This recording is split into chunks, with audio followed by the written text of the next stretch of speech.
Is drinking more beer get you more fat? Basically, the question is that. No, it's actually there's not a real scientific proof that that happens. So it does make you more hungry, and people tend to eat a lot. So, but there's nothing in beer that is not good for you. It's low alcohol. There's a lot of vitamins, and there's a lot of good things in beer.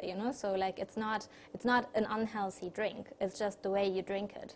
And like as I said, if you eat a lot of junk food while doing that, that's definitely not helping. But yeah, it is not I never worry about drinking beer. So of course there's alcohol in it, so you need to drink responsible, but it's not it's actually good for you.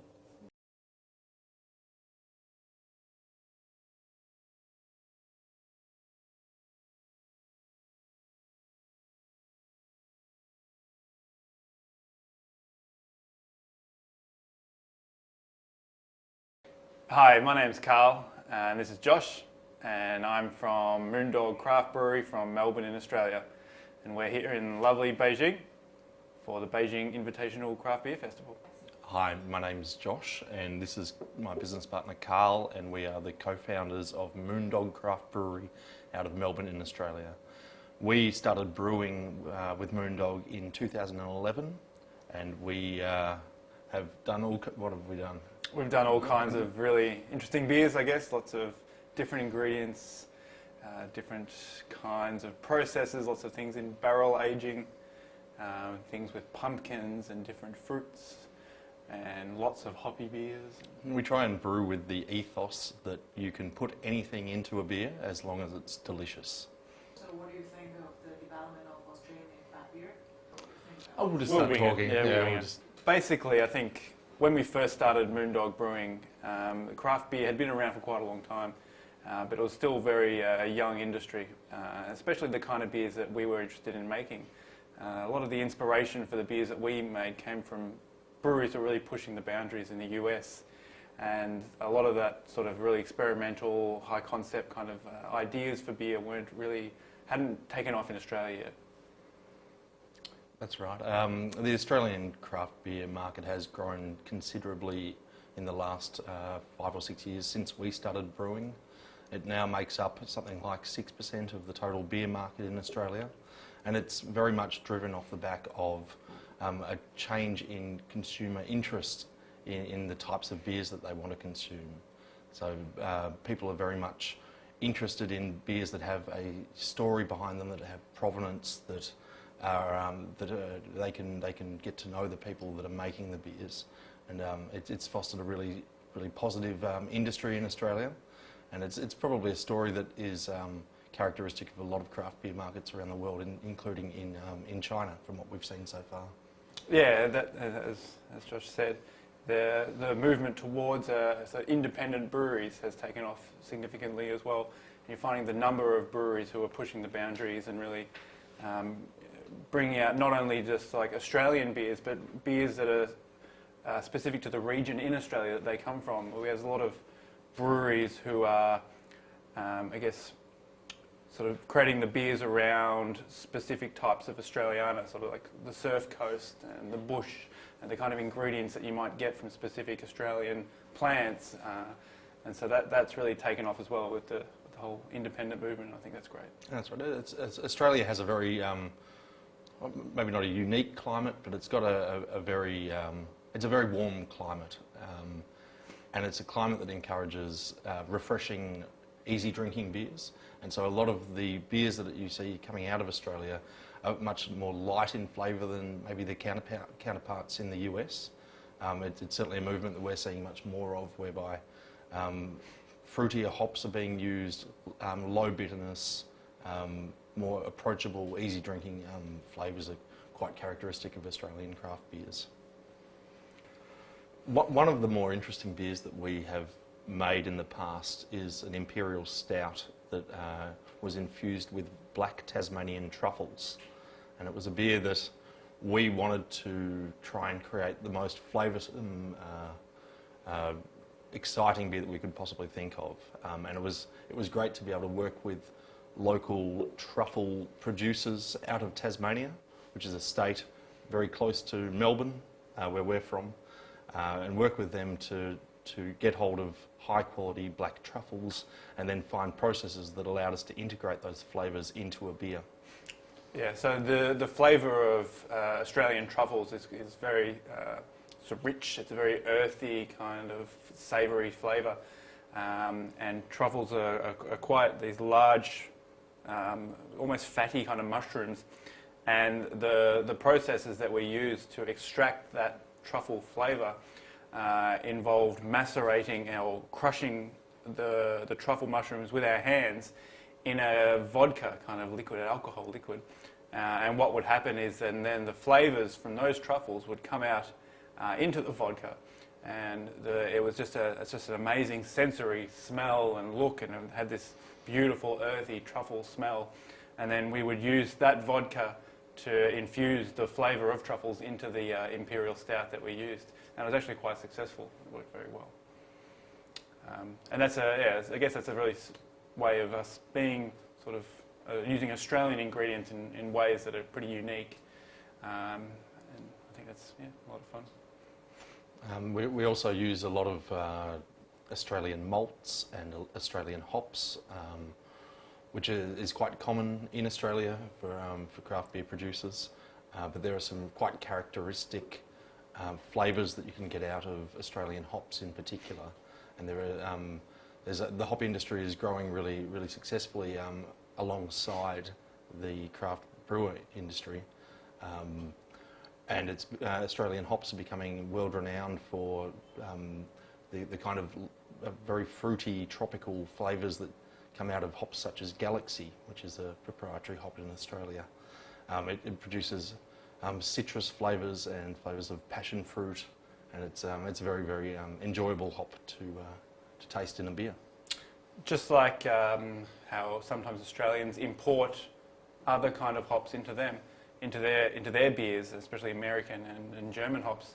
There's been a big movement in the US at the moment to bring in Australian hops to give them a sort of a unique Australian feel to their beers. And as Josh was saying with Galaxy, it's a very, very unique type of hop and a very unique flavour. It's very tropical and passion fruity kind of flavour. And the way that it's being used in beers in the US is very exciting. They're kind of really embracing the Australian nature. And I think if you want to look at, especially in craft beer, that really tropical, citrusy, bright fruit that you get from those Australian hops is very characteristic of Australian beers.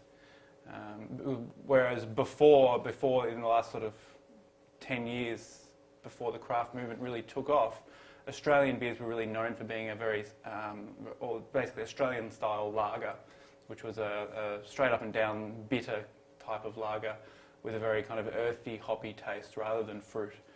And so I think the way that the craft beer movement in Australia has moved the perception of Australian beers and the way that Australian beers can taste is really quite positive.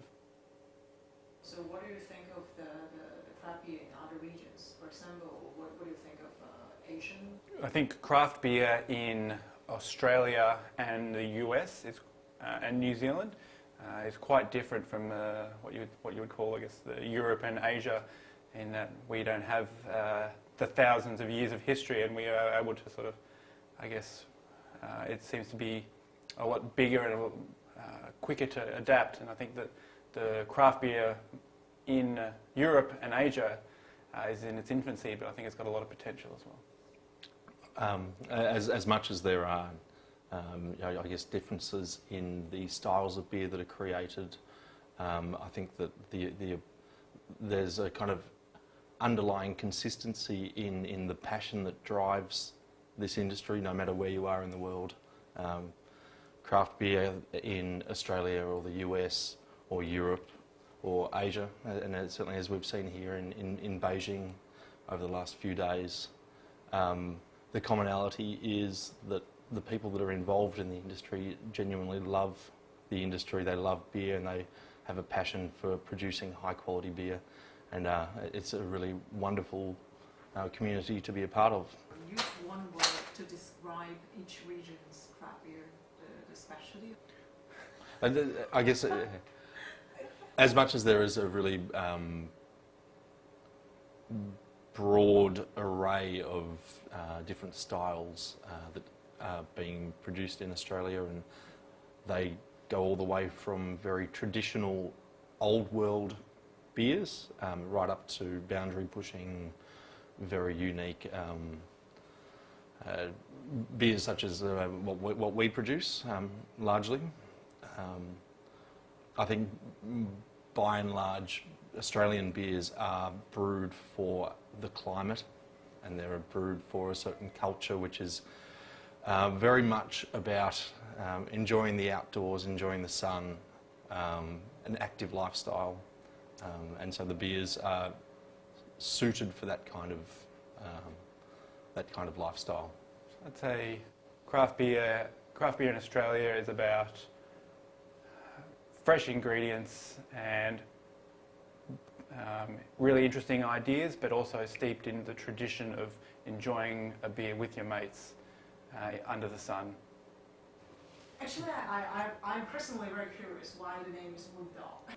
When we set out to create Moondog Craft Brewery, we had a very clear intention, that was to create beers that were unique and interesting and a little bit different to what was broadly available in Australia at that time. And it was very heavily influenced by a number of breweries in the United States that had been, I guess, trailblazers in their market, and they were breweries such as Dogfish Head and Rogue and some others that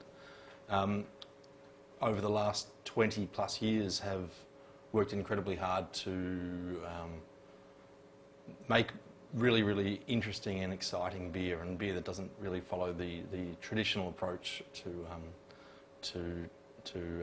making beer. We learnt about a musician who lived on the streets in New York in the 60s and 70s. His name was Moondog, and he was a very eccentric character who he was blind. He dressed up as a Viking, and he built his own instruments and played incredibly experimental and amazing music. And there was something about that story that really resonated with us, that just made a lot of sense for the journey that we were about to go on with creating this brewery. And so we decided to name the brewery after this musician. I think one of the dangers of creating the beers, and I'm sure that musicians feel this as well when they're creating really experimental things, is they can be seen as maybe being snobbish, or like it can be exclusive. There's an exclusivity to it potentially, and one of the decisions that we made very early on was to make sure that our beer was, yes, experimental and different, but also very inclusive and full of a lot of fun. So we wanted to make sure there was a really positive message out there that our beers were for everybody, and we didn't want to have these beers just for specific people who are interested in these flavours, but that everyone can be included and can enjoy craft beer. Yeah, and we ultimately wanted to create beers that put a smile on people's face, and that they have fun when they're drinking the beer, and they have fun with the stories behind the beer, just like we have fun when we're coming up with the beers and brewing them ourselves. We discussed about the business of running the brand. So I guess if we start with some of the challenges. Yes, so some of Carl and myself and my brother, who the three of us started Moondog. We started it in our mid to late 20s, some 6 years ago. And I think when we went into it, we were doing everything ourselves. We were making the beer, we were selling the beer, we were marketing the beer, we were delivering the beer, doing everything ourselves. And I guess one of the great challenges that we faced was, as the business developed and as the business grew, we got to a point where we couldn't do everything ourselves anymore. It wasn't really feasible. So it was for three young guys. It was challenging to bring other people into the business, and I guess to change the way that we went about things and be much more reliant on other people to be able to kind of realise our dream and our vision. So letting go and letting other people kind of sharing our goals and putting faith into other people that they share our values as well. And it's whilst it's a challenge, it's also I guess the one of the most satisfying parts of running Moondog is having an amazing team of people that really care about what we're trying to achieve, and we're all working together to navigate our way through this quite challenging market. So it's definitely been hard, but it's also been incredibly rewarding. The marketplace is changing, and as we're seeing more and more brewers opening up, it's very exciting because it's a sign that more and more people are becoming interested in craft beer. It certainly does make it more challenging, and certainly there's I guess the acquisitions of small brewers by large multinational brewers can make it more challenging, as we find more and more tap points are contracted under some of the larger players, and they've got their craft offering as part of that. Those tap arrangements make it difficult for us to be able to get a position on those tap banks. I think from the perspective of a company who started really small and have a specific vision and a goal of what we want to achieve and how we want to achieve that, I feel like Moondog really has a soul, and we have a family who are everyone's really interested in maintaining that goal. And then when you have companies like ABI who acquire companies, who acquire smaller companies, and rather than the beers being representative of the goals and the soul of the people who started it, they can potentially be compromised by just being another basically brand in a portfolio. And I think a lot of the things that make craft beer really great in countries like Australia and China as well, from what I've seen, is the stories behind the beer. And I think there's the potential that can be a bit muddied when you have big companies that can acquire these things, acquire the brands themselves. We very much just want to stay true to ourselves. We want to make sure that we maintain the integrity in our product, in our brand, in our business that we started with and that we set out to maintain and develop. And so we try not to worry about what other people are doing very much. We just want to make sure that we make the best beer that we can possibly make, that we're communicating who we are and what our story is to the people that we think will really enjoy it. We have a lot of fun in the process as well. We do. What do you think about Chinese craft beer? We were here a year ago for the previous Beijing Craft Beer Festival, and the comparisons between last year and this year, I think the interest that I've seen around Beijing and around the industry for this particular festival and for what it represents is a lot more enhanced. I think the number of breweries that are involved this year, especially international breweries, is fantastic. It seems to have increased, and from what I can see, the interest and the wanting to experiment and try something new has come a long way in the last 12 months. And certainly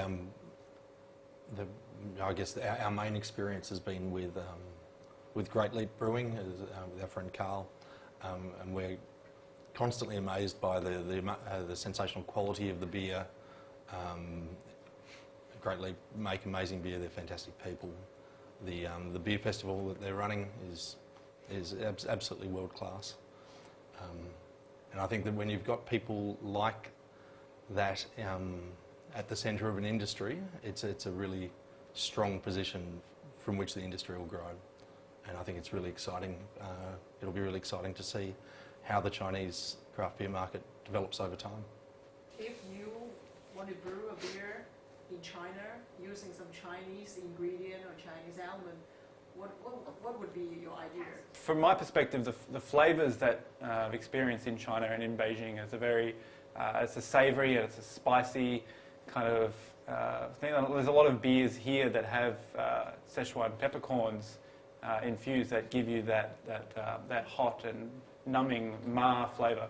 I think to use that kind of ingredients in beers would be really interesting, especially in different kind of ways where you could potentially get different kind of spices or savoury umami kind of flavours and that kind of thing. I think it's really positive. I think especially the Szechuan peppercorns that I've tried have been delicious. I think it gives it a really unique flavour. And Chinese tea and jasmine tea especially is very floral, and I think that really complements beer well.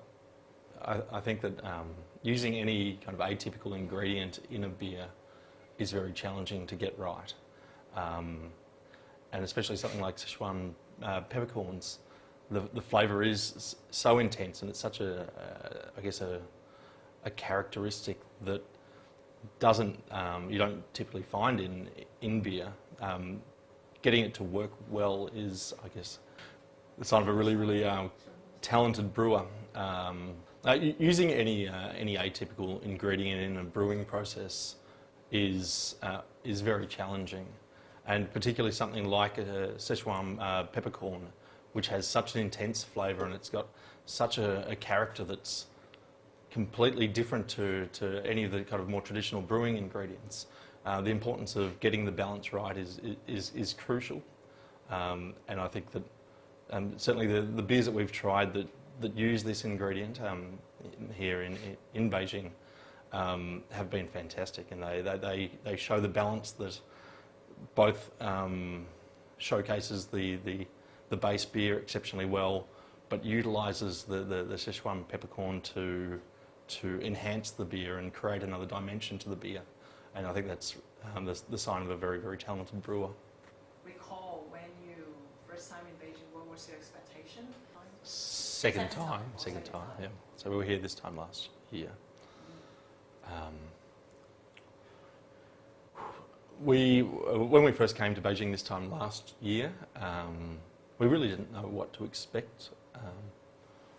I guess to some extent you have a preconception about what Beijing and what China will be like, and it's there's obviously some substantial differences between Australia and China, in particular around the population and the population density, and I guess some of the history and the culture is quite different. I think that what we've experienced is that people have been incredibly welcoming. They've been very kind. Our experience here has been fantastic. And we really, really enjoy it, and we look forward to coming back each year. From the perspective, like I said, the expectations that I had, well, I didn't really understand or know too much about how the craft beer or of how big craft beer was in Beijing. And I think coming here and experiencing and going to different venues and talking to different people, especially from within the industry and also from craft beer throughout China, from even down south in Qingdao and Shanghai, the community that's built around the industry and craft beer is so welcoming and open. There doesn't seem to be any kind of negativity around it. Everyone seems to get on really well, and I think the idea of, especially with the culture and the people in China, the way that it's been open has been really positive, a very positive experience for an outsider coming in. After visiting Beijing or this Beijing or festival experience, what is the reward for you guys? For us, being in Beijing has given us a lot of contacts within the industry here. We've made a lot of friends, and I think that's been really positive. Understanding an industry outside of the kind of insular one that we have in our country is always very eye-opening, and it gives us, I guess, ideas that we can take home to strengthen Moondog and the craft beer industry in general. And apart from that, it's a lot of fun being here and being taken around to different breweries and stuff.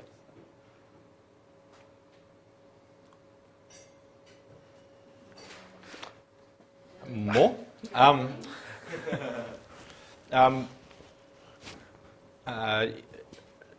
Last year, we started exporting our beer to China, and it's certainly it's a market that we see a lot of potential in. We're really excited by it, so it's fantastic to get over here, and it's very exciting to see our beers available here in China, and to meet the people that are selling them and drinking them. I see a lot of parallels in the way craft beer is happening in China as it is in Australia, just in the positivity and how happy people are to try new things, and the way that people are experiencing it. I think it's great. It is great. I think a lot of the philosophy around Moondog's brewing and the way that we do it has what we've discussed previously. A lot of it is we want to use a lot of different processes and different ingredients to achieve really high quality and delicious beer, and that's what we put our energy in. But we also want to put it with a positive message, that we want to make this high quality, experimental, fun beer with fun in it. There's lots of fun in the beer. It's very fun. Mm-hmm. No matter what beer we're making, we always try and ensure that the beer is not it's not a run-of-the-mill beer. It's got our own unique take on the style or the approach, the ethos that goes into the making of the beer. And sitting behind that is, I guess, just a constant drive to create new and interesting flavours, create beers that excite people, that put a smile on their face, inclusive beers, and beers that are fun to both make and consume. One of the new beers that we've recently released is it's the lightest and easiest drinking beer that we've made world so far, and it's the lightest and easiest drinking beer in the world. It's a product in a can, and cans are becoming a more and more popular vessel for beer in Australia, because of the lifestyle elements and the outdoorsy nature of living in Australia. And our beer can is called Beer Can. It's a tropical style lager that we have taken our own kind of unique approach to producing. It utilises peach, mango and passion fruit juices, and American hops to make a beer that's both incredibly refreshing and easy drinking, but still provides a unique flavour that we haven't tasted in any other beer before. What about ice cream beer? Ooh! So, Or maybe, the ice cream beer actually is very good. the ice cream, the beer that we were going to have at this festival, unfortunately did not make it, it's a beer that's based on a very iconic Australian ice cream. And it's, as a child growing up in Australia, it's one of the ice creams that you have on a very hot day in the middle of summer when it's 35, 36 degrees. The splice is a pine and lime icy pole covered vanilla ice cream, and it's, like I said, it's very you grow up with it as a child, and we wanted to put that concept and those flavours into a beer. And we thought the perfect kind of beer to do that would be an IPA. Because you immediately, when you think of IPAs, you think of big fruity flavours as well. So we made an IPA that uses a very specific kind of hop that tastes a lot like fresh lime. And then we used some pineapple as well to get those pine and lime flavours. And the ice cream part comes with using some vanilla. And the vanilla really gives it a creamy kind of flavour, and the pine and lime gives it that fresh IPA, hoppy kind of flavour and fruity flavour as well. And when you drink it, you're immediately taken back to your childhood, eating that splice ice cream on the beach with your folks, and having a good time under the Australian sun.